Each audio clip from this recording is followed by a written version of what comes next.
নেতৃত্বে বা যার পৌরোহিত্যে আমাদের জিআরবিটি যে পরীক্ষা সেটা সম্পন্ন হয়েছে। আজকে এই সাংবাদিক বৈঠকের যে মূল উদ্দেশ্য সেটা হচ্ছে গতকাল রাতে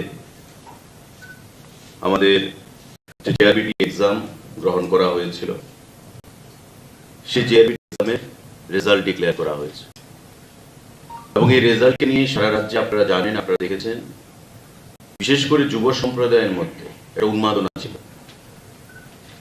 কবে জিআরবিটি রেজাল্ট বেরোবে, আমাদের চাকরির কি হলো, বা রাজ্য সরকারের একটা অভূতপূর্ব সিদ্ধান্ত জিআরবিটি পরীক্ষার মাধ্যমে ত্রিপুরা রাজ্যে প্রথম, এবং তার ফল নিয়ে প্রত্যেকের মধ্যে যে আগ্রহ উন্মাদনা ছিল সেটার জবনিকা পতন গতকাল রাতে আমরা করেছি রাজ্য সরকারের তরফ থেকে।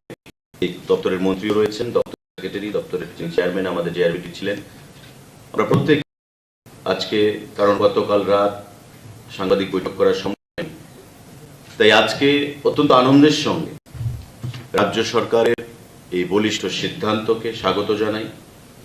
রাজ্যের মাননীয় মুখ্যমন্ত্রী, উপমুখ্যমন্ত্রী এবং প্রতি ক্যাবিনেট মিনিস্টার যাদের সাথে কথা বলে এই জিআরবিটি রেজাল্ট ডিক্লেয়ার করার সিদ্ধান্ত গ্রহণ করা হয়েছে তাদেরকে ধন্যবাদ জানাই, এবং আধিকারিকরা যারা জিআরবিটি পরীক্ষা সম্পন্ন করা থেকে শুরু করে ট্রান্সপারেন্ট পদ্ধতিতে মেরিট লিস্ট তারা প্রকাশ করেছে তাদেরকে অনেক অনেক ধন্যবাদ এবং শুভেচ্ছা জানাই।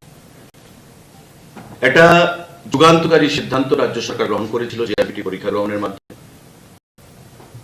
আমরা দেখেছি গ্রুপ সি এবং গ্রুপ ডি এই দুটো ক্যাটাগরিতে পরীক্ষাগুলো গ্রহণ করা হয়েছিল এবং যা ফলাফল বেরিয়েছে টোটাল আপনারা জানেন যে গ্রুপ সির জন্য আমাদের টোটাল পোস্ট 2410 এবং গ্রুপ ডির জন্য যেটা মাল্টিটাস্কিং স্টাফ গ্রুপ ডি তার জন্য ছিল 2500, অর্থাৎ 2410 হচ্ছে গ্রুপ সি এবং 2500 হচ্ছে গ্রুপ ডি।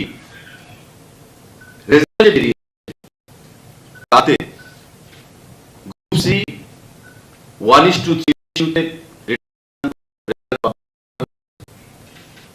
আর গ্রুপ ডি যার সংখ্যা 2500 আমরা 1:6 রেশিওতে তার রেজাল্ট পাবলিশ করেছি।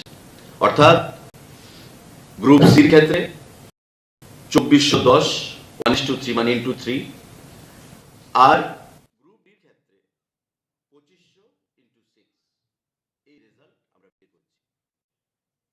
টোটাল যারা পরীক্ষার্থী ছিল তার মধ্যে থেকে প্রায় হিসাব করে প্রায় 24,000-এর কাছে রেজাল্ট সেখানে পাবলিশ করা হয়েছে যারা রিটেন কোয়ালিফাই করেছে, এবং পরবর্তী পর্যায়ে ভাইভা হবে। আপনারা জানেন যে রাজ্য সরকারের স্বচ্ছ নিয়োগ নীতি, কোথাও দলীয়করণ নেই, বা বিগত সরকারে আমরা দেখলাম যে কিভাবে প্রশাসনের প্রতিটি স্তম্ভকে দলীয়করণে পরিণত করা যায় তার প্রয়াস নেওয়া হতো চাকরির মাধ্যমে, এবং কেন্দ্রীয় নিয়োগ নীতির তোয়াক্কা না করে, আইনকে তোয়াক্কা না করে তারা বিভিন্ন সময় যে চাকরি প্রদান করেছে আজকে আমাদের চোখের সামনে অনেক তার ফলাফল দেখতে পাচ্ছি যে তাদের ভবিষ্যৎ নষ্ট হয়ে গেছে। বাংলাদেশ সরকার 2018 সালে প্রতিষ্ঠিত হওয়ার প্রাককালে আমরা বলেছিলাম যে স্বচ্ছ নিয়োগ নীতির মাধ্যমে বেকার যুবতীদের কর্মসংস্থানের ব্যবস্থা করে দেবে, এবং জিআরবিটি যে পরীক্ষা গ্রহণ করা হয়েছে সেটা হচ্ছে স্বচ্ছতার নজির, টোটাল ট্রান্সপারেন্ট পদ্ধতিতে রাজ্যের বেকার যুবক যুবতীদেরকে রাজনীতির ঊর্ধ্বে উঠে সেই ফলাফল আমরা বের করেছি। আমি এই গ্রুপ সি এবং গ্রুপ ডিতে যারা কৃতকার্য হয়েছে, সাকসেসফুল হয়েছে, রাজ্য সরকারের তরফ থেকে, আমার ব্যক্তিগত তরফ থেকে, মাননীয় মুখ্যমন্ত্রীর তরফ থেকে এবং দপ্তরের তরফ থেকে হার্দিক অভিনন্দন জ্ঞাপন করছি, অনেক শুভেচ্ছা জানাচ্ছি। তাদের ভবিষ্যৎকে সুন্দর হবে আগামী দিনে ভবিষ্যৎ, সেই বিষয়েও আমরা সেখানে অনেক অনেক শুভেচ্ছা জ্ঞাপন করছি। টোটাল এই যে ফলাফলটা প্রকাশ করা হয়েছে স্বচ্ছভাবে, আমরা দেখতে পাচ্ছি ফেসবুকের মাধ্যমে কয়েক জায়গা থেকে উস্কানিমূলক বক্তব্য রাখা হচ্ছে। যে ফলাফল বেরিয়েছে, এখন ভাইভা হবে, রিটেন এক্সামের ফল বেরিয়েছে, এখন মৌখিক ইন্টারভিউ হবে, তাতে অনেক সময় লেগে যাবে।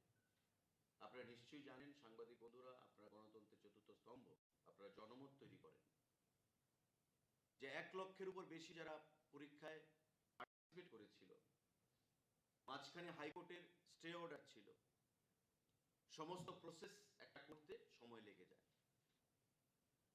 যে সময়টা লেগেছে বলবো যে দপ্তর এবং আধিকারিকরা সিরিয়াস ওয়েতে স্বচ্ছতার সঙ্গে তারা এই কাজটা করতে পেরেছে। হাইকোর্ট মাঝখানে মাস 6 স্টে দিয়ে রেখেছিল, কারণ আপনারা জানেন তার ব্যাকগ্রাউন্ডটা কি, নতুনভাবে আমরা বলতে চাইব না। আমরা আগেও দিতে পারতাম, কিন্তু যেহেতু সাবজুডাইজড ম্যাটার ছিল, বিচারাধীন ছিল ব্যাপারটা, তাই আমরা সময় নিয়েছি যাতে সমস্ত ধরনের কন্ট্রোভার্সি উপরে উঠে দপ্তর স্বচ্ছতার সঙ্গে তার ফলাফল প্রকাশ করতে পারে, এবং গতকাল রাতে তার ফলাফল প্রকাশ করা হয়েছে। আমি সাংবাদিক বন্ধুদের মাধ্যমে যারা গ্রুপ সি এবং গ্রুপ বিতে বিভিন্ন ক্যাটাগরি আপনারা আছে জানেন, গ্রুপ সি টোটাল পোস্ট 2410, তার মধ্যে এলডিসি, লোয়ার ডিভিশন ক্লার্ক, এগুলো বিভিন্ন দপ্তরের থাকবে 1500। ব্রেকআপটা নোট করে নেবেন, সাংবাদিক বন্ধুদেরকে বলছি।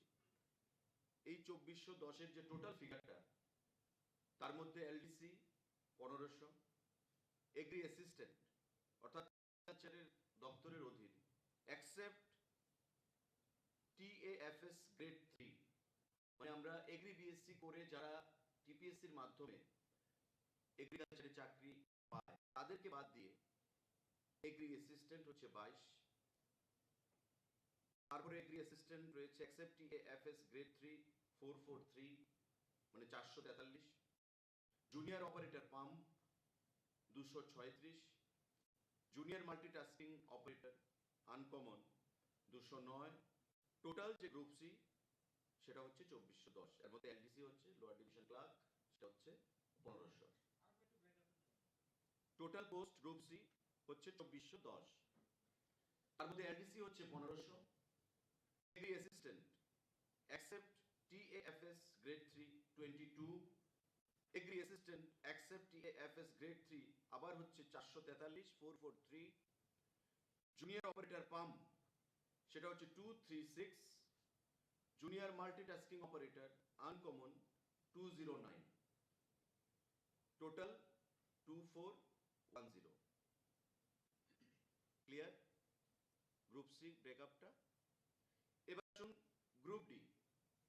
আমাদের গ্রুপ ডি মানে মাল্টিটাস্কিং স্টাফ গ্রুপ ডি, তার সংখ্যাটা হচ্ছে 2500। কারণ গ্রুপ সির মতো তাদের ব্রেকআপ নেই, এটা একটা total 2500 figure, multitasking staff total হচ্ছে 2500। তো এই 2500 প্লাস 2410 সেই ফলাফল সেটা বেরিয়েছে, এবং দীর্ঘ অপেক্ষার পর, কারণ নতুন করে বলার কিছু নেই, আমি বলেছি। আর খুব শীঘ্রই তাদের যে মৌখিক পরীক্ষা বা মৌখিক ইন্টারভিউ, ডেট কবে হবে দপ্তর থেকে সেটা জানিয়ে দেওয়া হবে। আমি তাদেরকে অনেক অনেক অভিনন্দন জানাচ্ছি। এবং আরেকটা সিদ্ধান্ত, যে আপনারা জানেন যে এখানে আমাদের রাজ্যের বহু ছেলেমেয়েরা পার্টিসিপেট করেছে, এবং গ্রুপ সি এবং গ্রুপ ডির জন্য আমাদের পিআরটিসি,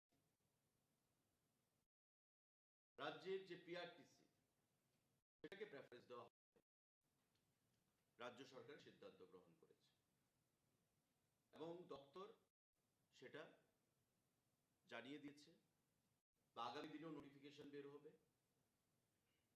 আমরা চাই এ রাজ্যের যারা ছেলে মেয়েরা প্রতিযোগিতামূলক পরীক্ষার মাধ্যমে, জিআরবিটির মাধ্যমে তারা তাদের ভবিষ্যৎকে সুন্দর করার জন্য পরীক্ষায় পার্টিসিপেট করেছে, তাদের ভবিষ্যৎকে বা সম্ভাবনাকে আরো সুদৃঢ় করতে রাজ্যে, তাই পিআরটিসি সেখানে প্রেফারেন্স দেওয়া হবে, সেই সিদ্ধান্ত আমরা গ্রহণ করেছি। এবং খুব শীঘ্রই আমাদের মৌখিক ফলাফল, যে পরীক্ষা মৌখিক কবে হবে সেটা দপ্তর থেকে নোটিফিকেশন ইস্যু করা হবে। আমি অনুরোধ জানাবো যারা এই প্রায় 24,000 যারা ক্যান্ডিডেট কৃতকার্য হয়েছে, যারা সাকসেসফুলি রিটার্ন ক্লিয়ার করেছে, তারা যেন তাদের প্রস্তুতি নিয়ে রাখে, দপ্তরের সঙ্গে যোগাযোগ রাখে এবং কোনো ধরনের যারা কুচক্রী, যারা চাইছে এই জিআরবিটিকে নিয়ে ঘোলাজলে মাছ ধরার জন্য, তাদের ষড়যন্ত্রে যেন পা না দেন। কারণ আমরা বিগত দিনেও দেখেছি জিআরবিটিকে নিয়ে বিভিন্ন ত্রুটিপূর্ণ মন্তব্য করা হয়েছে, জিআরবিটির ভবিষ্যৎ নিয়ে প্রশ্নচিহ্ন এঁকে দেওয়া হয়েছে এবং রাজ্য সরকারের যে ইন্টেনশন, যে স্বচ্ছ নিয়োগ নীতি, ট্রান্সপারেন্ট হতে, মেধা মূল্যায়ন দিতে হবে, এই প্রসেস নিয়ে রাজ্য সরকার যে কাজ করে চলেছে তাকে চ্যালেঞ্জ করে বিভিন্ন অ্যাঙ্গেল থেকে রাজনৈতিকভাবেও সেখানে কালিমালিপ্ত করার চেষ্টা করা হয়েছে। তার থেকে যেন তারা বেরিয়ে এসে আগামী দিনে তাদের সুন্দর ভবিষ্যৎ গড়ার দিকে ধাবিত হয়, রাজ্য সরকারের তরফ থেকে আমরা সেই আশা রাখবো। আমি আহ্বান জানাবো আমাদের মন্ত্রী ভগবান দাস, যে দপ্তরের অধীনে জিআরবিটি পরীক্ষা অনুষ্ঠিত হয়েছে, ম্যান পাওয়ার, এমপ্লয়মেন্টের ম্যান পাওয়ার, সেই দপ্তরের মাননীয় মন্ত্রী ভগবান দাসকে আপনাদের উদ্দেশ্যে কিছু বলার জন্য।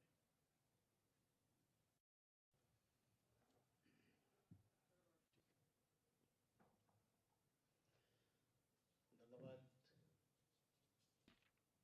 মাননীয় মন্ত্রী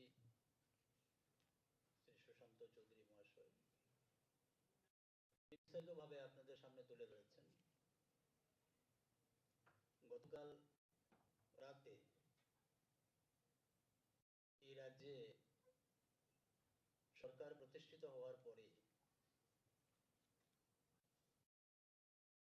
কর্মসংস্থানের জন্য 5,000 সরকারি চাকরি দেওয়ার সিদ্ধান্ত নেওয়া হয়েছে গ্রুপ সি এবং গ্রুপ ডির মধ্য দিয়ে। তার মোট সংখ্যা 5,000 রয়েছে। যথারীতি তার জন্য একটি বোর্ড গঠন করা হয়েছে, জয়েন্ট রিক্রুটমেন্ট বোর্ড, এবং খুব স্বচ্ছতার মধ্য দিয়ে রিটেন পরীক্ষা হয়েছে। তো স্বাভাবিকভাবেই যারা পরীক্ষার্থী রয়েছেন বা পরীক্ষা দিয়েছেন, ওনাদের মধ্যে একটা আগ্রহ, রেজাল্ট কবে আসবে। এই রেজাল্টের জন্য লক্ষাধিক পরীক্ষার্থী ছিলেন, সবার মধ্যে একটা উদ্গ্রীব বা একটা উত্তেজনা যে কবে জানি রেজাল্টটা বেরিয়ে যায়।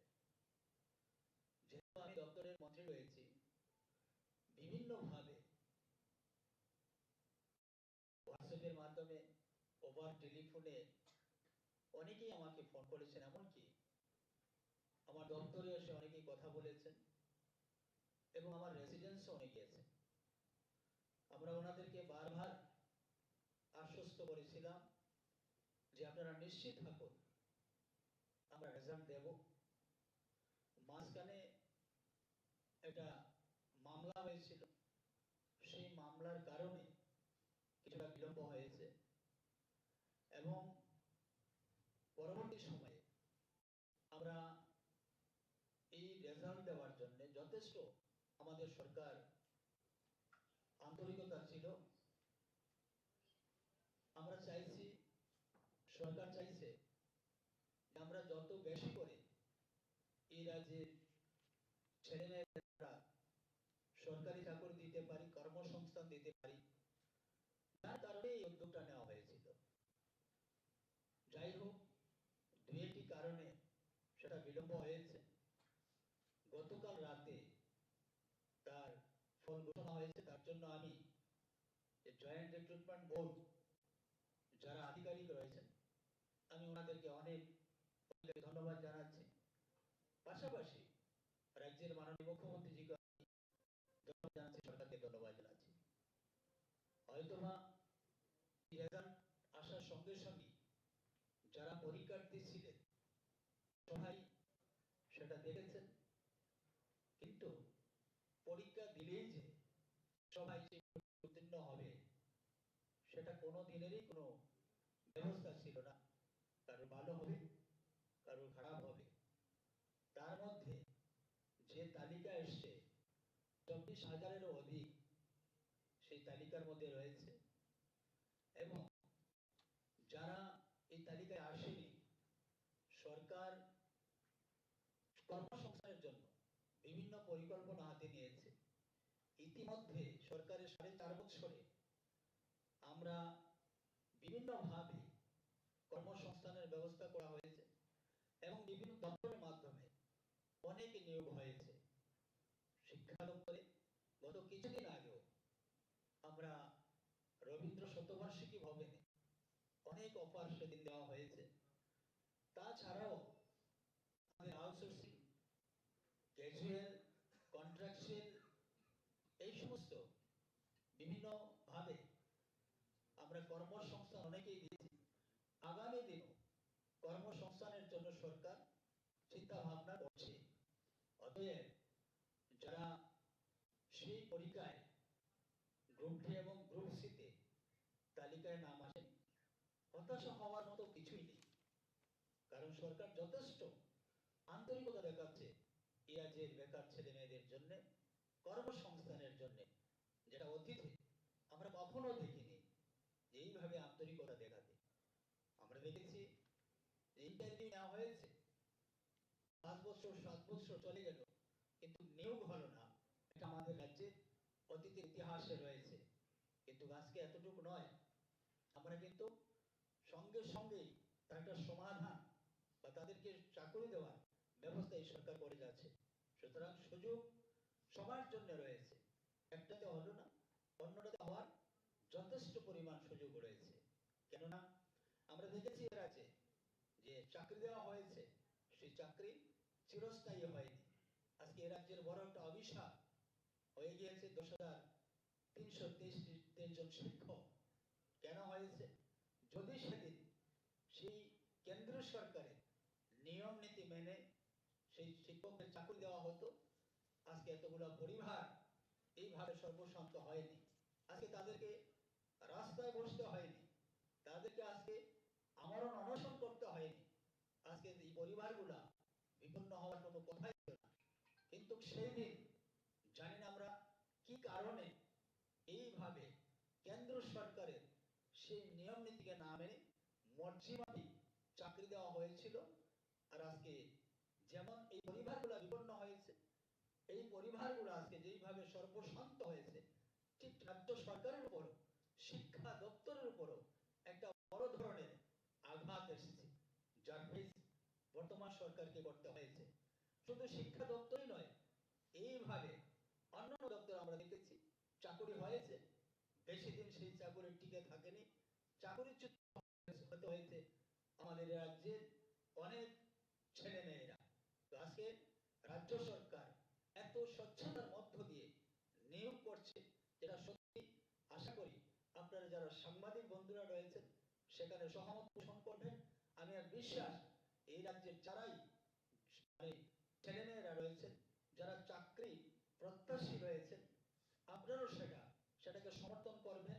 এই রাজ্যের আপামর জনগণ সেটাকে সমর্থন করবেন, কারণ স্বচ্ছতার মধ্যে দিয়ে চাকরি হওয়া মানে সেখানে সার্বিকভাবে আমরা দেখছি তার একটা সুফল রয়েছে। অতীতে আমরা কি দেখেছি, এই চাকরির ক্ষেত্রে, নিয়োগের ক্ষেত্রে যথেষ্ট পরিমাণ দুর্নীতি সেখানে ছিল, স্বজন পোষণ ছিল, দলবাজি ছিল। আজকে তার সবকিছুর ঊর্ধ্বে উঠে এই সরকার নিয়োগ প্রক্রিয়া চালু করেছে। এতে রাজ্যের লাভ হবে, রাজ্যের প্রতিটা মানুষের লাভ হবে, যারা চাকরি প্রত্যাশী ওনাদেরও লাভ হবে। কারণ এক জায়গাতে সুযোগ যদি নাও আসে, অন্য জায়গাতে সুযোগের ব্যবস্থা রয়েছে। তাই আমরা আজকে সেই ব্যাংক রিক্রুটমেন্ট বোর্ডের যে রেজাল্ট ঘোষণা হয়েছে, রেজাল্ট প্রথম পর্বে যেটা রিটেন পরীক্ষা হয়েছিল তার একটা তালিকা বের করা হয়েছে। আগামী দিনে আবার ভাইভা হবে, পরীক্ষা হবে, তার প্রসিডিং চলবে। আমার বিশ্বাস যে ডিসেম্বরের শেষের দিকে তার প্রক্রিয়া শুরু হয়ে যাবে এবং আমরা সবাইকে তাদেরকে নিয়োগ করার জন্য সরকার যথেষ্টভাবে প্রস্তুত রয়েছে এবং আন্তরিকতা দেখাচ্ছে। এই ডায়াবেটিস রেজাল্ট নিয়ে বিভিন্ন সংবাদ মাধ্যম থেকে আমাকে ফোন করা হয়েছিল এবং অনেকেই সরাসরিভাবে আমার ইন্টারভিউ নেওয়া হয়েছিল। আমি সেদিনও সেই কথা বলেছিলাম যে সরকার আন্তরিকতা দেখাচ্ছে, আমরা তার পক্ষে রয়েছি, কিন্তু কেন সেখানে আমরা অনেক কিছু ভেবেছি, অতীত আমাদের স্মরণে এসছে, অতীতকে আমরা স্মরণ করেছি যে কিভাবে এই রাজ্যের বেকারদের সঙ্গে ছলনা করা হয়েছিল এবং তাদেরকে সর্বনাশ করার জন্য কিভাবে ষড়যন্ত্র রচনা করা হয়েছিল। আমরা সেই দিকটা লক্ষ্য রেখেছি, বিচার বিবেচনা করেছি যে আবারও যেন এইভাবে 5,000 যারাই চাকরি পাবেন গ্রুপ ডি গ্রুপ সিতে, তারা যেন সর্বশান্ত না হতে হয়, তাদের নিয়ে যেন ছলনা না করা হয়, সেই দিকটাই আমরা বিচার বিবেচনা করেছি এবং যেন তাদের চাকরি অবশ্যই আমরা দিতে পারি। কেননা আজকে ত্রিপুরা রাজ্যে একটা ট্র্যাডিশন হয়ে গেছে যে বিরোধী দল রয়েছে, আর বিরোধী দলের একমাত্র তাদের উদ্দেশ্য হচ্ছে বিরোধিতা করা।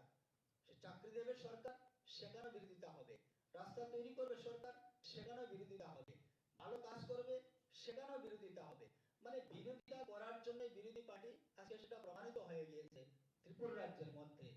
আমরা সেদিন বলছিলাম যে হয়তোবা জিআরপি রেজাল্ট হলে পরে কোনো না কোনো ভাবে, কোনো না কোনো কাউকে দিয়ে, কোনো না কোনো অ্যাঙ্গেল থেকে হয়তো একটা মামলা হয়ে যেতে পারে। আর যদি সেই মামলা হয়ে যায় তাহলে সেটা হ্যাঙ্গিং হওয়ার সম্ভাবনা থাকবে। তো যাই হোক, আমরা সেই দিকটা লক্ষ্য রেখেছি, কারণ এটা আমাদের অতীতের ঘটনা রয়েছে, তার কারণে আমি বলছি অতীতে এই ঘটনা হয়েছে, করেছেন, আপনারাও জানেন কারা করেছে, যার কারণেই সেই দিকটা আমরা ভালো করে মূল্যায়ন করেছি। যাই হোক, আমি আজকে এই ফলাফলের থেকে আমি আবারও ধন্যবাদ জানাচ্ছি আমাদের যারা জয়েন্ট রিক্রুটমেন্ট বোর্ডের যারা আধিকারিক রয়েছেন, সরকারকে আমি ধন্যবাদ জানাচ্ছি। বাকি যারা আহ, এই রেজাল্টে যাদের তালিকা নাম এসছে, ওনাদের সফল জীবন আমি কামনা করছি। আর যারা নাম আসেনি যাদের, ওনাদেরকেও আমি বলবো যে সুযোগ শেষ হয়নি, সুযোগ রয়েছে, যেহেতু আস্থা রয়েছে, যেহেতু সরকার চাইছে এই রাজ্যে যত থেকে যত বেশি করে কর্মসংস্থান দেওয়া যায়, আপনারা আগামী দিনের জন্য প্রস্তুত হন। সবাইকে অনেক অনেক ধন্যবাদ, নমস্কার। এক সেকেন্ড, সেক্রেটারি চেয়ারম্যান আছে, তো তারা শেষ করে নিন। ধন্যবাদ স্যার। আপনাদের হ্যাঁ, লেট মি কন্ট্রোল। মাননীয় মন্ত্রীগণ উনি ওনার বক্তব্য রেখেছেন। আমি তিনটা পয়েন্ট, শুধু যে টেকনিক্যাল পয়েন্ট আছে ওটার উপরে আমরা আমার কথা রাখবো। এই যে অ্যাডভার্টিজমেন্ট গ্রুপ সি এবং গ্রুপ ডি যে বার করা হয়েছিল, এটা 27 নভেম্বর 2020, তারপরে 12 ফেব্রুয়ারি 2021 গ্রুপ সি বারে হয়েছিল, আর গ্রুপ ডি বারে 3 ডিসেম্বর 2020। আপনারা জানেন এরপরে কোভিড সেকেন্ড ওয়েভ এসেছে। অনেক, ইভেন দো জেআরবিডি ইচ্ছা ছিল, গভর্নমেন্ট ইচ্ছা ছিল, বাট বিকজ অফ ওই সেকেন্ড ওয়েভ এক্সাম যে কন্ডাক্ট হয়েছে ওই আগস্ট মাসে হয়েছে। বাট তারপরেও এত বড় এক্সারসাইজ 8 জেলা মিলে 1,21,500 মোটামুটি আমাদের ক্যান্ডিডেট ওনারা অ্যাপিয়ার হয়েছেন। ও আমার শিট দিয়ে এই এক্সাম কন্ডাক্ট করে, যে প্রথমবার যে স্বচ্ছতা আমরা বলি যে ওখানে যে पैमाना আছে, মানক আছে স্বচ্ছতা, ওটা নিয়ে এক্সাম করানো হয়েছিল। অ্যান্ড সঙ্গে সঙ্গে এরপরেও বিভিন্ন প্রক্রিয়া অলমোস্ট শেষের দিকে থাকলেও অনারেবল কোর্টে একটু মামলা ছিল, যে কারণে আমরা বাইরে পারলাম না। এখন এই রেজাল্ট বাইরে, রিটার্ন রেজাল্ট যে বাইরে হয়েছে ওটা 24,500 মোটামুটি যারা আজকে রিটার্ন রেজাল্টে ওনারা সাকসেসফুল হয়েছেন। ওনাদের ইন্টারভিউ অ্যাজ অনারেবল মিনিস্টার সাহেব বলেছেন, আর জেআরবিটি আমরা কনফার্ম করেছি ডিসেম্বরের 3rd থেকে 4th উইক মধ্যে এটা আমরা স্টার্ট করে নেব। সঙ্গে সঙ্গে ওই ইন্টারভিউ সঙ্গে বিভিন্ন ডকুমেন্ট ভেরিফিকেশনও কাজ চলবে। ওই ডকুমেন্ট ভেরিফিকেশন মধ্যে পিআরটিসি ভেরিফিকেশনও কাজ হবে, যে already honourable council of minister cabinet যে ডিসিশন হয়েছে, সরকারের যে ডিসিশন হয়েছে, that should be honoured and that should be ensured. এই যে রেজাল্ট এখন বাইর হয়েছে, তো শুধু দু ওয়েবসাইটে বাইর হয়েছে, jrbtripura.com and employment.tripura.gov.in। এই দু ওয়েবসাইটে রেজাল্ট আছে, শুধু দুটাই রেজাল্ট আছে ওখানে। Group C around 28 pages result আছে, और গ্রুপ ডি 57 পেজেস রিপোর্ট আছে, রেজাল্ট আছে। এটা ছাড়া আর কোনো জায়গা কোনো রেজাল্ট মানেনি না আমার রিকোয়েস্ট হবে সবই ত্রিপুরাবাসী আর আমাদের ক্যান্ডিডেট আছেন আপনারা আর কোনো সোশ্যাল মিডিয়া আর কোনো জায়গা কোনো যদি রেজাল্ট কেউ বলছে that should not be consider ওটা আপনারা দেখবেন না শুধু এই দুটো জায়গায় যা আছে that is signed by controller of examination ওনার সিগনেচার নিয়ে যে রেজাল্ট বাইর হয়েছে ওটা আছে যেখানে শুধু রোল নাম্বার আছে এখন গ্রুপ সি মধ্যে 1:3 রাখা আছে গ্রুপ ডি মধ্যে 1:6 রাখা আছে বাট যে অ্যাজ পার রুল যে থাকে লাস্ট মার্কস যে থাকে যেখানে মেরিট ক্লোজ হয় ওই মার্কসের উপরে যতজন ক্যান্ডিডেট থাকেন সাপোজ 60 জন থাকেন 65 জন থাকে সবাই নাম ঢুকে যায় মেরিট লিস্টে সেই কারণে যখন আপনি ক্যালকুলেট করবেন তো 1:3 থেকে একটু বেশি দেখবে সিমিলারলি 1:6 যত হবে লাস্ট মার্কস যত হবে যেখানে যারা ঢুকে যত ওখানে ক্যান্ডিডেট থাকবেন সবাই নাম ওখানে ঢুকে যায় ওই মার্কস উপরে তো এটা মোটামুটি ওখানে এই ফিগার থাকবে আমাদের পক্ষ থেকে এবং জেআরবিটি পক্ষ থেকে এই প্রচেষ্টা থাকবে ইন্টারভিউ প্রসেস যেরকম আমরা রিটেন প্রসেসে শেষ হয়েছে ওই মতো ওই স্বচ্ছতা নিয়ে ইন্টারভিউ প্রসেসও শেষ হোক এবং 85% মার্কস পুরো ছিল ওটা রিটেন মার্কস ছিল 15% শুধু ইন্টারভিউ আছে that will also be completed and then final result JRBT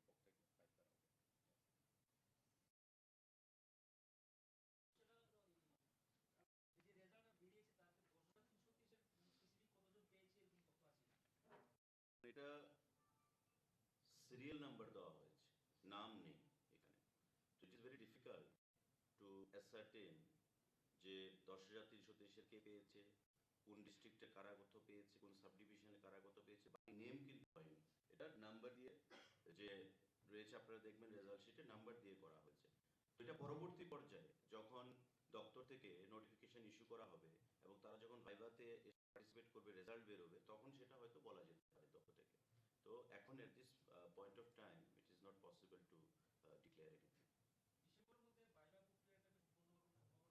না প্রক্রিয়া দেখুন এই যে জিআরবিটির প্রক্রিয়া এটা সম্পন্ন হয়েছে প্রায় 2 বছর কিন্তু রিজনও বলা হয়েছে কোর্টের ইন্টারভেনশন ছিল কোভিডের প্যান্ডেমিকের সেখানে দাপট ছিল তার জন্য সেটা করা হয়নি এবার আসুন ভাইভা প্রক্রিয়াকে সম্পন্ন করতে সেক্রেটারি এবং অনারেবল মিনিস্টার দুজনেই বলেছেন যে আমরা প্রসেস তো স্টার্ট করব কিন্তু একটা প্রসেস এই যে যারা কোয়ালিফাই করেছে তাদের পিআরটিসি চেক করা তাদের each and every document check করা ভেরিফিকেশন করা ক্রস ভেরিফিকেশন করা একটা সময় লাগে তারপর হচ্ছে আপনার ইন্টারভিউ প্রসেস কমপ্লিট করা তো অল পুট টুগেদার দপ্তর খুব সিনসিয়ারলি এবং স্বচ্ছতার সঙ্গে ট্রান্সপারেন্ট ওয়েতে যেটা করেছে আগামী দিনেও সেটা করবে তো আমরা একটু এসুরেন্স দিতে পারি যে যে টাইমটা রিটেন এক্সাম ডিক্লেয়ার করতে লেগেছে নিশ্চয়ই সেই টাইমটা কথা না বা লাগা উচিত হবে না বাকিটা সময় যখন টাইম টু টাইম কোনো সিদ্ধান্ত হবে আপনাদেরকে সেটা জানিয়ে দেওয়া হবে আমাদের ইন্টেনশন স্বচ্ছ নিয়োগ নীতি রাজ্যের যুবক যুবতীদেরকে কর্মসংস্থানের ব্যবস্থা করা যেটা আমাদের মাননীয় মন্ত্রীও বলেছেন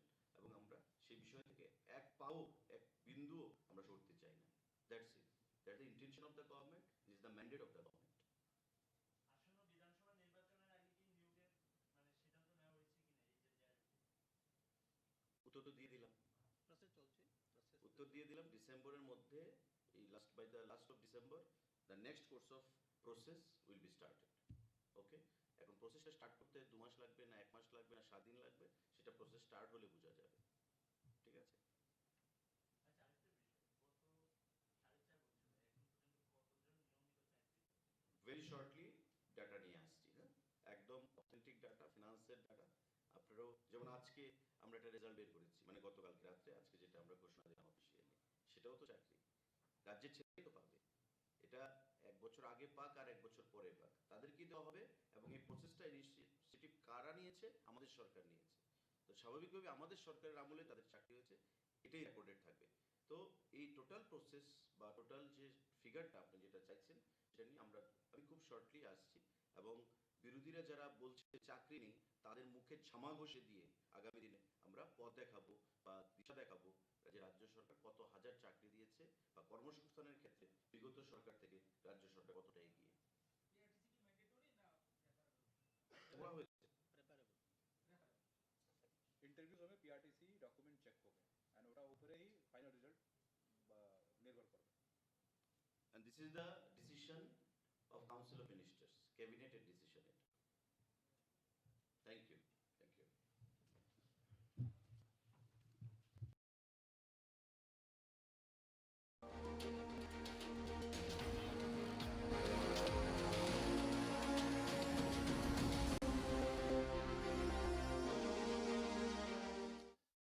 नमस्कार, स्वागत है आप सभी का मुद्दा में। मैं हूं प्रीति सिंह। असम और मेघालय का सीमा विवाद एक बार फिर चर्चा में है। असम मेघालय सीमा पर मंगलवार को हिंसा भड़की और इस हिंसा में दोनों राज्यों के 6 लोगों की मौत हुई है। हिंसा के बाद कई जिलों में इंटरनेट सेवा बंद कर दी गई। मारे गए और घायल हुए लोगों में वन विभाग और पुलिस के लोग भी शामिल हैं। दोनों राज्यों के बीच सीमा से जुड़ा विवाद दशकों पुराना है। असम और मेघालय के बीच कई बार इस तरह के संघर्ष हो चुके हैं। असम राज्य पूर्वोत्तर के सभी राज्यों से लगा हुआ है। इसकी सीमाएं मेघालय के अलावा त्रिपुरा, मिजोरम, मणिपुर, नागालैंड और अरुणाचल प्रदेश से लगी हुई हैं। सभी राज्यों के साथ असम की सीमाएं लगी होने और सभी राज्यों के सीमावर्ती क्षेत्र पहाड़ी होने की वजह से कई बार सीमा को लेकर विवाद होते रहे हैं। और हमने देखा कि इसी साल गृह मंत्री अमित शाह की मौजूदगी में दोनों राज्यों में सीमा विवाद को लेकर समझौता भी हुआ था। उस वक्त उम्मीद जताई गई थी कि अब सीमा विवाद को लेकर संघर्ष खत्म होगा। देश के कई पूर्वोत्तर राज्यों के बीच आपसी सीमा विवाद लंबे समय से जारी है। दरअसल पहाड़ और जंगल जैसे दुर्गम क्षेत्रों में सीमांकन का काम बेहद मुश्किल होने के कारण कई बार किसी क्षेत्र विशेष पर दोनों निकटतम राज्यों की ओर से दावा किया जाता रहा है। लिहाजा धीरे धीरे ये विवाद का रूप ले लेता है, जो किसी तात्कालिक कारण से कई बार उग्र रूप भी धारण कर लेता है। मुद्दा में आज हम समझेंगे असम मेघालय सीमा विवाद को, इसके इतिहास को जानेंगे, हालिया स्थितियां, परिस्थितियां और आगे की राह क्या है, इस पर चर्चा करेंगे। और इसके अलावा चुनौतियों के बारे में भी आज मुद्दा आपका में हम चर्चा करेंगे। और इस पर चर्चा के लिए मेरे साथ मौजूद है 3 खास मेहमान। मेरे साथ पीके मिश्रा जी जुड़े हुए हैं, जो कि फॉर्मर एडिशनल डीजी हैं बीएसएफ के। आपका बहुत बहुत स्वागत है पीके मिश्रा जी। साथ ही मेरे साथ दीपक दीवान जुड़े हुए हैं, जो कि सीनियर जर्नलिस्ट हैं। आपका भी बहुत बहुत स्वागत है दीपक दीवान जी। इसके अलावा मेरे साथ अनिल चौधरी जुड़ रहे हैं, फॉर्मर सेक्रेटरी हैं इंटरनल सिक्योरिटी, गृह मंत्रालय। बहुत बहुत स्वागत है आपका अनिल चौधरी जी। मुद्दा आपका में मेरे साथ इस चर्चा में जुड़ने के लिए आपका भी धन्यवाद। पहले मैं दीपक दीवान जी आपसे थोड़ा सा चाहूंगी, आप थोड़े से हमें बेसिक समझाइए। पहले जड़ों को थोड़ा सा समझते हैं। बताइए कि असम मेघालय सीमा विवाद है क्या, और समझौते के बारे में भी हमने जब सुना तो एक उम्मीद जगी। ऐसे में कैसे माना जाए, किस तरह की कोशिशें रही हैं इस सीमा विवाद को सुलझाने के लिए? देखिए, ये जो 3 राज्य हैं, मेघालय, मिजोरम और नागालैंड, ये तीनों राज्य असम का एक हिस्सा होते थे, जो 1972 के बाद असम से अलग होके मिजोरम को यूटी बनाया गया, नागालैंड को पूरी सरकार का दर्जा दिया, वैसे मेघालय को भी सरकार बना दिया गया। अब देखिए उसमें क्या है, जैसे आपने बोला, जो पहाड़ी इलाका होने की वजह से वो जो प्रॉपर जो डिमार्केशन आज तक नहीं हुई थी। और इस बात को जो असम के मुख्यमंत्री हैं हिमंता बिस्वा शर्मा, उन्होंने पहल लेते हुए अनाउंस किया कि हम जहाँ जहाँ जिस जिस नेबरिंग स्टेट के साथ हमारा बॉर्डर डिस्प्यूट है, हम सॉर्ट आउट करेंगे। उन्होंने एक समझौता नागालैंड से भी किया है, मेघालय से भी हुआ है, मगर पूरा बॉर्डर इशू सॉल्व नहीं हुआ। उसमें कुछ चीज़ें छोड़ दी गई थी, क्योंकि ये बिना लोगों को साथ लिए ये आप समझौता नहीं कर सकते। क्योंकि ऐसा है, जो एक गांव जिसको अगर मेघालय क्लेम कर रहा है, अगर आप उसको बोलो कि इसको असम में दे दो, लोग नहीं मानते, नहीं मानेंगे।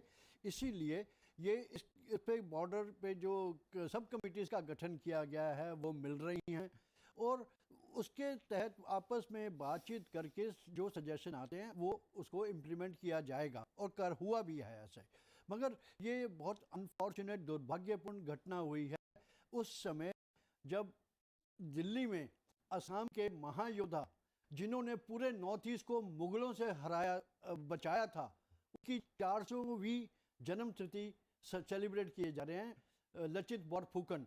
उसमें ये प्रोग्राम आज से शुरू हुआ है ज्ञान भवन में। उसमें कल गृह मंत्री भी पार्ट लेंगे, परसों प्रधानमंत्री भी बोलेंगे।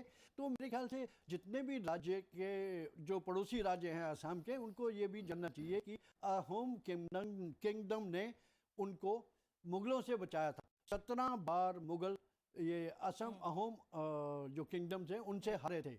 और ये लचित बोरफुकन, उनकी जन्मतिथि कल है 24 नवंबर को, इसीलिए ये सेलिब्रेशन हो रहा है। असम हमेशा एक तरह से इन सब राज्यों को बचाता रहा है उन तरह की दुविधाओं से। ठीक है अनिल चौधरी जी, अब थोड़ा सा हम कारण समझने की कोशिश करेंगे। जब ऐसी हिंसक स्थितियां पैदा होती हैं, बार बार हुई हैं, पहली बार तो नहीं, हम इसका इतिहास देखते आए हैं, आपको क्या लगता है इसके पीछे के क्या कारण है? क्या बाहरी कारक हैं जो जिम्मेदार हैं, क्या राजनीतिक, क्या सामाजिक, या फिर ये मिले जुले कारक हैं जो स्थितियों को एक तरह से हिंसक हो जाती हैं स्थितियां? और किस तरह से जो लोकल इंटेलिजेंस है वो यहाँ पर काम करती है, थोड़ा सा समझिए। प्रीति सिंह जी, बहुत अफसोस हुआ मुझे पढ़ के कल ये जो हिंसा की घटना हुई है। अफसोस हुआ लेकिन ताज्जुब नहीं हुआ। क्योंकि मैंने असम कार्डर आईपीएस में जब ज्वाइन किया तो Shillong was the joint capital of Assam and Meghalaya, सब स्टेट थी। और हमारे जो आईजीपी थे बंगाली थे, उनकी शादी खासी लेडी से हुई थी और इस सब बिल्कुल मिलजुल के रहते थे। लेकिन जैसा कि सही कहा दीवान जी ने, 1972 में ये विशाल एक असम जो था स्टेट, जॉइंट स्टेट, उसका विभाजन करके नए नए स्टेट्स बनाए गए। अरुणाचल प्रदेश को यूनियन टेरिटरी बनाया था, मिजोरम को पहले यूनियन टेरिटरी बनाया, फिर स्टेट बनाया, मेघालय को स्टेट बनाया। तो ये जो बाउंड्रीज खींची थी, वो बाउंड्रीज वो पता नहीं किसने खींची थी, क्यों खींची थी। अंग्रेजों ने तो खींची थी इसलिए क्योंकि हाँ भाई, जहाँ से लगान आता है, जहाँ से रेवेन्यू आता है, वो अलग रहेंगे और जो नहीं देते हैं वो अलग करेंगे। अब जो 1972 में बाउंड्रीज खींची हैं, और जैसे कि मैंने कहा, दीवान साहब ने कहा कि एक दूसरे के ऊपर निर्भरता थी। किसी की जमीन पे कोई यहाँ जो खेती करते थे वो फॉरेस्ट लैंड से लेते थे। और ये देखिए, ये skirmishes होते हैं और हिंसा पहले भी हुई है, लेकिन जैसा कि कहा गया, मार्च में जो ये एग्रीमेंट साइन हुआ दोनों मुख्यमंत्रियों के बीच में, जिसमें हमारे गृह मंत्री जी भी थे, तो लोगों की ये हमें भी बहुत अच्छा उम्मीद थी कि शायद शांति बनी रहे, लेकिन नहीं हुआ।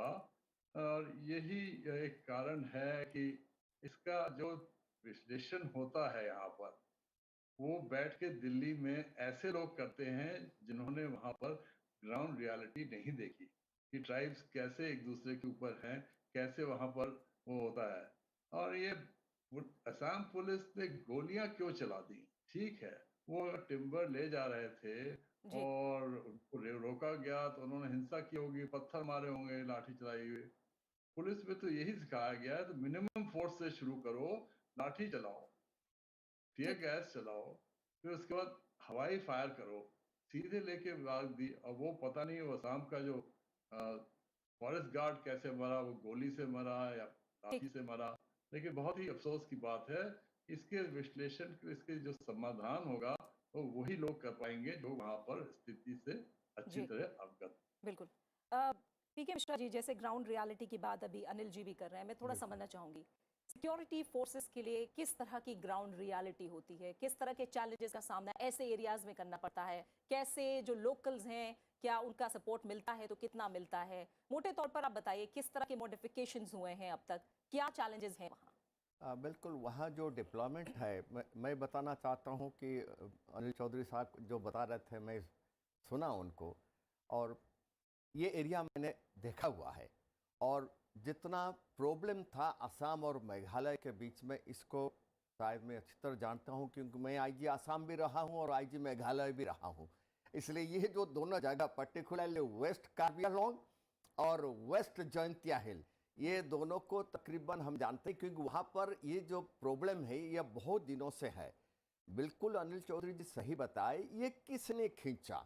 हमारा जो है आज इंडो पाकिस्तान बॉर्डर में एलओसी कैसे हुआ और एलएसी चाइना के बॉर्डर में कैसे हुआ, उस मुताबिक अगर हम देखेंगे ये जो 12 पॉइंट्स हमारा है, असम जब मेघालय जब असम से 1972 में अलग हो गया, उसके बाद 12 जगह ऐसा है, 889 किलोमीटर एरिया में, 885 किलोमीटर एरिया में 12 पॉइंट ऐसा है जहां की डिस्प्यूट है। और वो जो मार्च में जो वहां दिल्ली में जो हुआ था, जो दोनों चीफ मिनिस्टर के बीच में जो सलाह हुआ था, उसमें 6 मुद्दे पर बात हो गया था, लेकिन 6 मुद्दे वो सॉल्व नहीं कर सके। लेकिन ये जो इंसिडेंट हुआ है, इसके बारे में मैं आज सुबह बात भी किया हूं, वेस्ट कार्बी आंगलोंग से भी बात किया हूं, मेघालय पुलिस से भी मैंने बात किया हूं। ये जो इंसिडेंट हुआ, ये बॉर्डर डिस्प्यूट नहीं है, this is not border dispute, ये एक्चुअली टिम्बर स्मगलिंग केस है। लेकिन इसके लिए मैं बताना चाहता हूं, ये टिम्बर जो है, क्योंकि whole of Karbi Anglong and West Jaintia, इसमें ये बहुत, इसमें जंगल बहुत है और यहां से टिम्बर अंदर को भी आता है और पहले बांग्लादेश को भी जाता था। और ये चीज बहुत दिनों से चलते आ रहा है। और ये जो हुआ पर्टिकुलर इसके बाद जब हुआ, क्योंकि ये भी एक प्रॉब्लम है कार्बी आंगलोंग और वेस्ट जयंतिया हिल के बीच में, यहाँ पर भी एक प्रॉब्लमेटिक एरिया है जो कि अभी तक सॉल्व नहीं हुआ है। इसलिए ये काफी बड़ा चीज, जब इन्होंने हॉट परस्यूट करके, जब वो टिम्बर लेकर के ट्रक जा रहा था, इनका फॉरेस्ट गार्ड और पुलिस हॉट परस्यूट करके उन्होंने जिनक्यानडिंग पुलिस स्टेशन को क्रॉस करके मेघालय के अंदर क्रॉस करके चले गए थे और वहां पर फायरिंग करके ट्रक को सीज किए थे और उनको आए थे। उसमें जो था, मेघालय के लोग जो वहां पर गांव के जो लोग थे, मुकरो के लोग थे, वो डेफिनेटली हथियार मतलब लाठी वगैरह लेकर के आए थे। चौधरी साहब के साथ मैं भी सहमत हूं।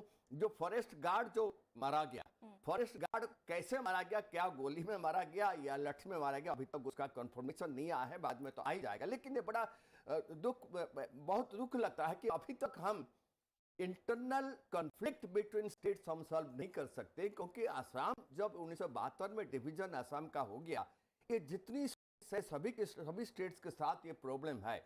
और ये असम और मेघालय में सिर्फ ये पॉइंट नहीं है, और भी पॉइंट है जहां पर ऑलरेडी लास्ट 2 साल और 3 साल में काफी बार असम पुलिस और मेघालय पुलिस के बीच में भी फायरिंग हुआ है, और ये पहला किस्सा नहीं है।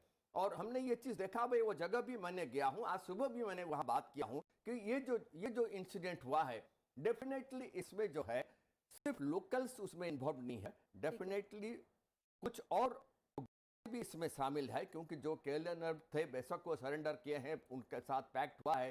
खासी, जंतिया और काबियालंग जो है उसमें अभी भी उग्रवादी बहुत हैं, और इनका अपना पॉइंट है, अपना उद्देश्य है, और वो मेन थिंग इज स्मगलिंग। वो स्मगलिंग का अड्डा है, स्मगलर किसी भी तरीके से वो अपना चाहते हैं और दोनों स्टेट के बीच में आग लगा सकते हैं, और ये लगता रहता है।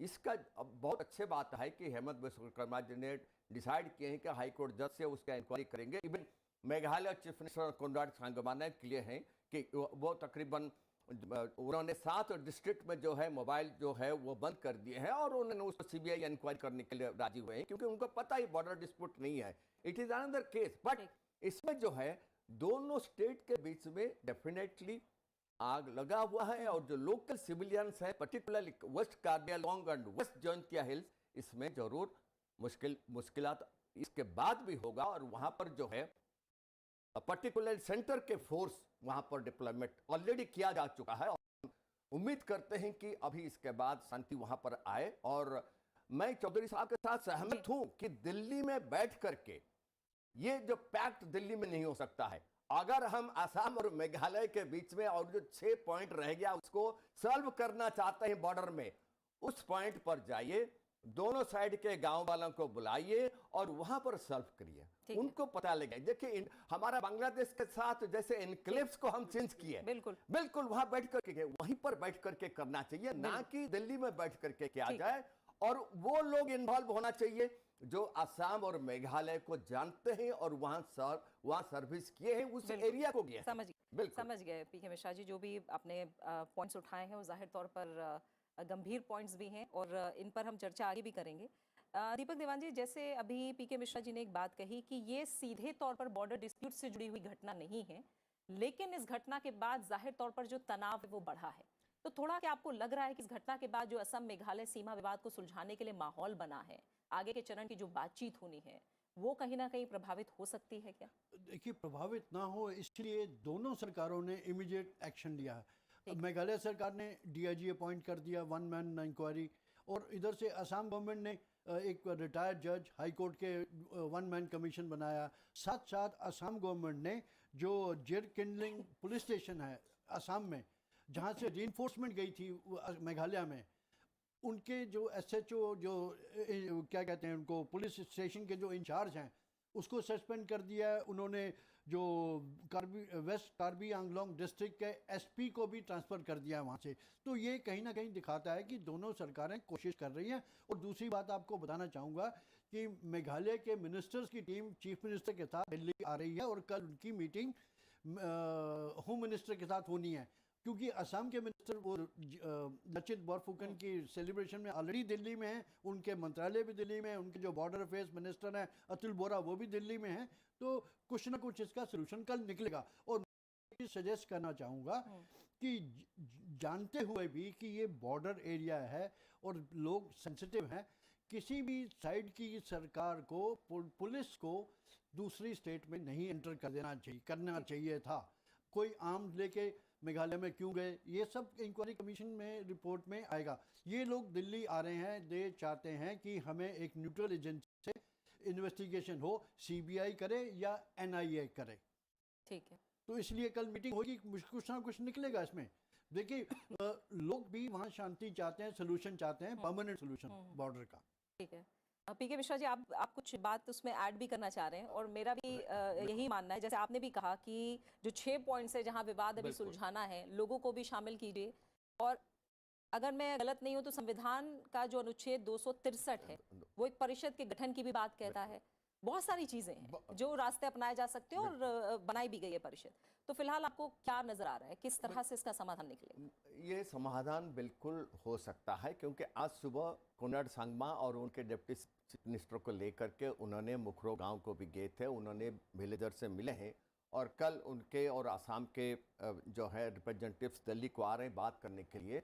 हमें उम्मीद है कि ये इंसिडेंट जो है इसको दोनों स्टेट मिलकर के ज़रूर सॉल्व करेंगे, और इसमें जो है सेंट्रल फोर्सेस वहाँ पर ऑलरेडी डिप्लॉय किया गया है, और असम पुलिस और मेघालय पुलिस को बिल्कुल इंस्ट्रक्शन दिया गया है, और दिया भी जाएगा कि अपने आप को रिस्ट्रेन करे और दूसरे स्टेट के अंदर नहीं घुसने का इंस्ट्रक्शन दिया जाए, और दिया भी गया है। लेकिन ये जो चीज़ हुआ डेफिनेटली हॉट परस्यूट में हुआ होगा, वो बात अलग है, हॉट परस्यूट में पुलिस जा सकता है, बट जब विवाद ऑलरेडी खड़ा हुआ है वहां पर हॉट परस्यूट करना वो ठीक नहीं है।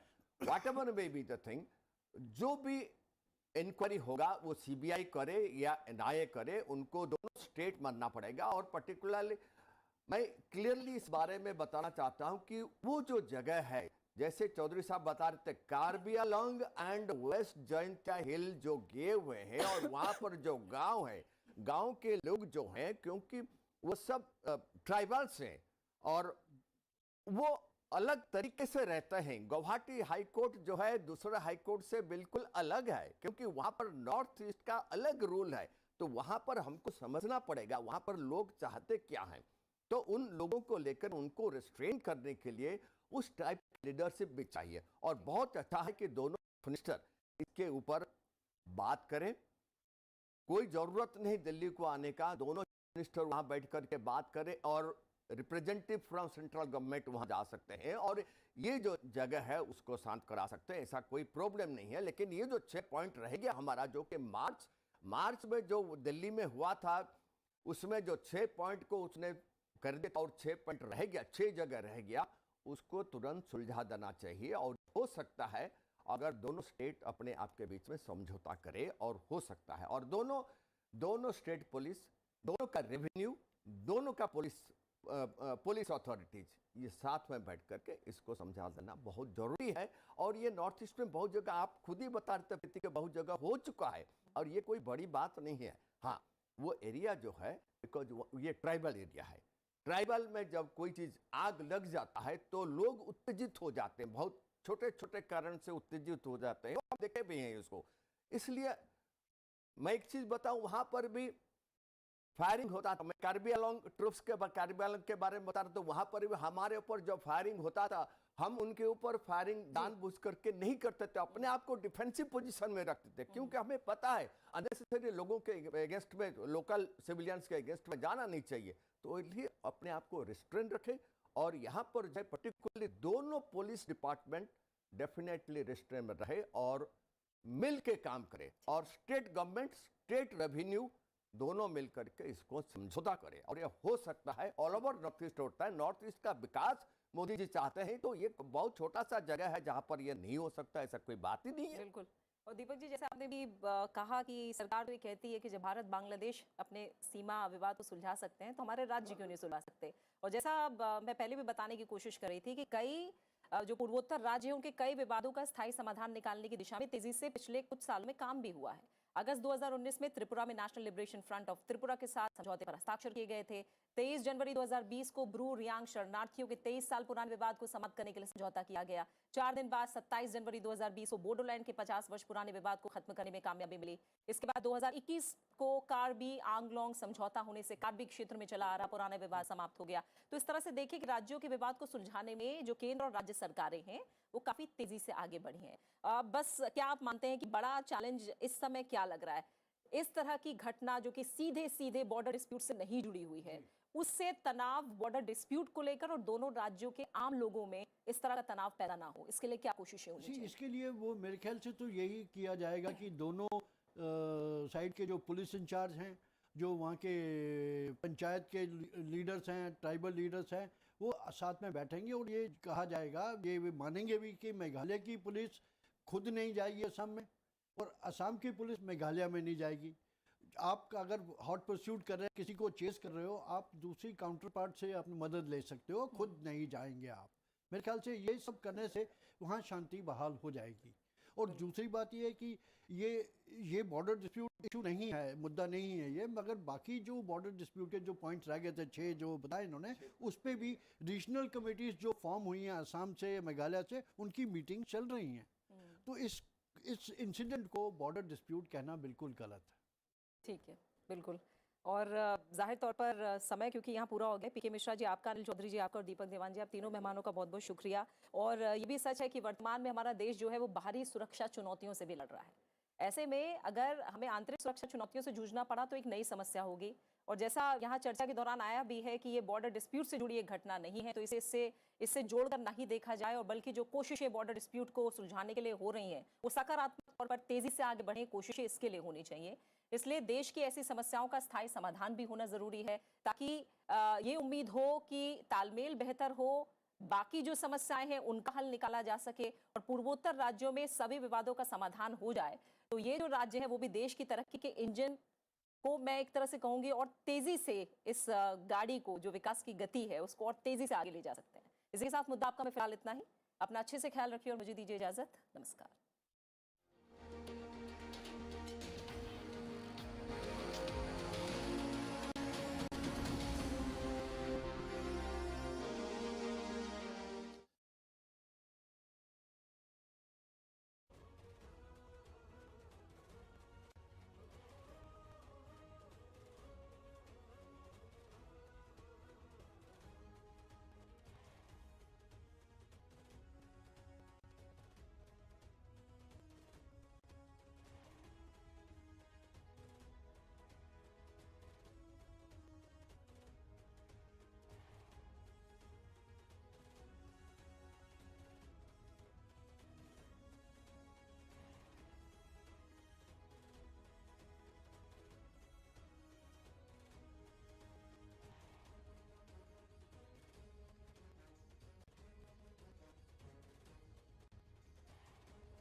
হয় তখন ডাবল আন্দাজে, রান্না হয় তখন মজার মেজাজে।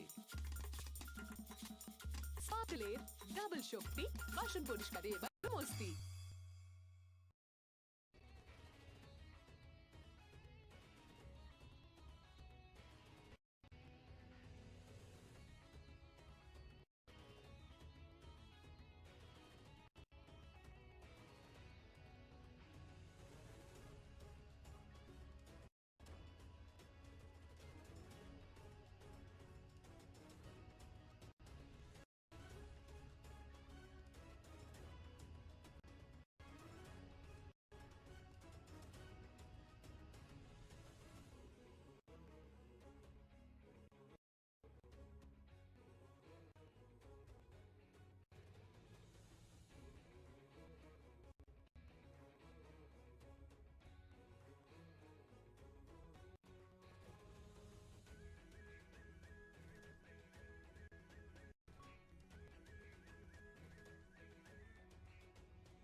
सब मिले बढ़ते कदम न रुक पाएंगे कोई रोक सके तो रोक ले आभास है विश्वास है जन्म में मन की आस है अब तोड़ ना सके कोई हमें ये हाथ से जुड़ते हाथ हैं हम दिल सुनकर निकले हैं इस देश ने दी आवाज है बोलो साथ हमारे कौन चलेगा बोलो साथ हमारे कौन चलेगा बोलो साथ हमारे कौन चलेगा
চরিলামে ব্লকে মার্ক্সবাদী কমিউনিস্ট পার্টির চরিলাম লোকাল কমিটির উদ্যোগে একটা গণরেপুটেশন ছিল।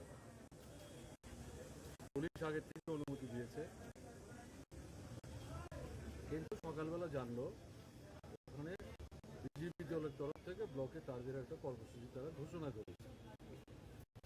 পার্টির নেতৃত্ব পুলিশের সঙ্গে কথা বলে পুলিশ বলেছে না আপনাদের প্রোগ্রাম হবে। পরবর্তী সময় পুলিশ একটু সময়টা অ্যাডজাস্ট করেছে, কিন্তু সিপিআইএমের লোকের চরিলামে পৌঁছে যখন শুনলেন এই সময় হয়ে গেল,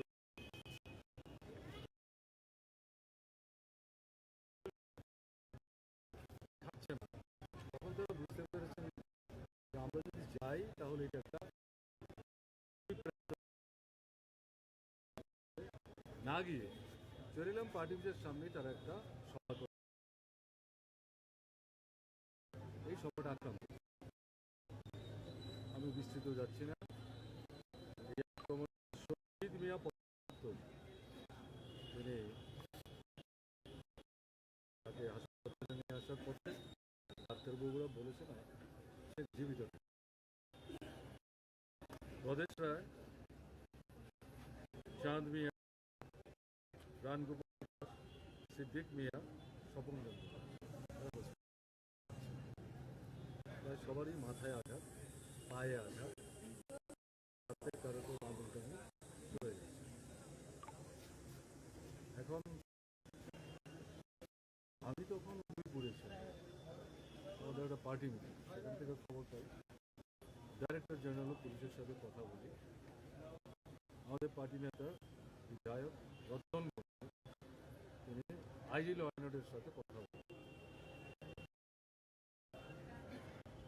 সম্ভবত আইজি ল অ্যান্ড অর্ডার খবরটা পেয়েছে। ডিজির সঙ্গে যখন on the way to his office বললো যে না আমরা দেখছি, আমাদের ভানুলাল সাহা সহ অনেকেই আক্রান্ত এবং তারা খেলোয়াড়ের মধ্যে পড়ে গেছে, তাদের উদ্ধার করা, এলাকাটার মধ্যে শান্তি ফিরিয়ে আনা। পরবর্তী সময়ে পুলিশ গেছে, দেরিতে গেছে কিন্তু গেছে, তারাই গিয়ে যতটা সম্ভব সবাইকে উদ্ধার করে এনেছেন।